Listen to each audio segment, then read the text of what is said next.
भारत में उड़ती दिखी उड़न तश्तरी। दावा है कि रविवार को इंफाल एयरपोर्ट पर आसमान में काफी बड़े आकार की वस्तु काफी देर तक घूमती रही। उड़न तश्तरी जैसी चीज को देखकर अधिकारियों के होश उड़ गए। रहस्यमयी वस्तु को पकड़ने के लिए वायुसेना ने दो रफाल फाइटर उड़ा दिए। रफाल विमान काफी देर तक अनजान विमान को खोजते रहे, लेकिन तब तक उड़न तश्तरी जैसी चीज गायब हो चुकी थी। सवाल यही है, इंफाल के आसमान में दिखी वस्तु क्या थी? क्या एलियन धरती से संपर्क करने की कोशिश कर रहे हैं? आइए आपको बताता हूं, भारत में यह उड़न तश्तरी किसने देखी सबसे पहले, कैसे जानकारी मिली और उसके बाद कैसे खबर दी गई। यह इसलिए बड़ी खबर है क्योंकि इससे पहले इस तरह की जानकारी नहीं मिली। यह आप देख रहे हैं, ये इंफाल एयरपोर्ट है। 19 नवंबर को मणिपुर के इंफाल में रहस्यमयी वस्तु दिखी। इंफाल एयरपोर्ट के ऊपर यूएफओ उड़न तश्तरी जैसी चीज दिखी। यूएफओ यानी अनआइडेंटिफाइड, यानी जिसे पहचाना ना जा सके, फ्लाइंग ऑब्जेक्ट, उड़ती हुई चीज। दावा है कि यूएफओ जैसी वस्तु करीब 1 घंटे तक उड़ती रही।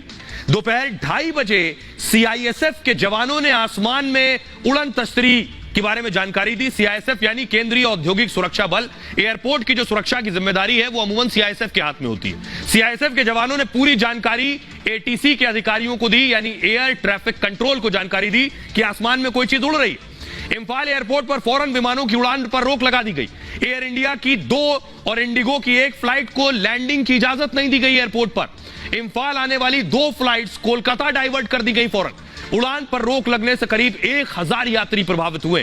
कुछ यात्रियों को विमान के अंदर ही 3 घंटे तक इंतजार करना पड़ा। इंफाल एटीसी ने यूएफओ देखने की जानकारी वायुसेना को दी। सुरक्षा कारणों से एयर स्पेस का पूरा नियंत्रण वायुसेना को उस वक्त दे दिया गया, यानी वायुसेना को जानकारी दी गई। हमारे साथ एक्सपर्ट सृजन पाल जुड़ रहे हैं। सृजन पाल जी, जरा दर्शकों को बताइए कि ये यूएफओ, पहली बार सुना है कि भारत में यूएफओ देखने को मिला। ऐसी कोई चीज होती है? ऐसा संभव है, मुमकिन है?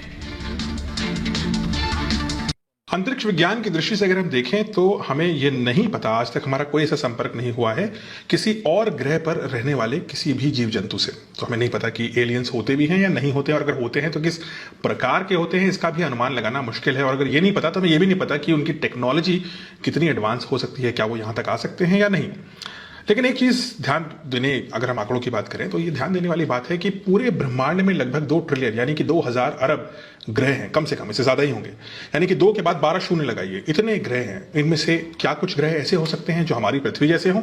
तो अगर ऐसा कोई ग्रह हो जहां पर एलियंस रहते हों और वो हमसे टेक्नोलॉजी में आगे हों, तो संभव है कि वो हमसे कम्युनिकेशन स्थापित करने की कोशिश करें।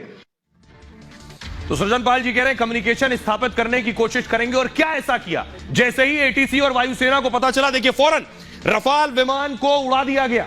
रफाल विमान यूएफओ के पीछे भेजे गए कि क्या कोई उड़न तश्तरी है। ये सोचिए, ये सब कुछ हिंदुस्तान में हो रहा था, भारत में। एटीसी से जानकारी मिलने के बाद वायुसेना फौरन अलर्ट पर आ गई। पश्चिम बंगाल के हाशीमारा एयरबेस पर रफाल विमान तैनात है। वायुसेना ने फौरन एक रफाल विमान को इंफाल के लिए रवाना किया। फाइटर जेट ने आसमान में काफी दूर और ऊंचाई तक उड़ान भरी। रफाल के पायलट को आसमान में कुछ नजर नहीं आया। रफाल के रडार पर भी कोई रहस्यमयी वस्तु नहीं दिखी उसे। पहला रफाल फाइटर जैसे ही लौटा, दूसरा रफाल को भेजा गया। दूसरा रफाल भी अनजान विमान या यान, उसे नजर नहीं आया। घटना को लेकर वायुसेना की पूर्वी कमांड ने सोशल मीडिया एक्स पर लिखा, इंफाल हवाई अड्डे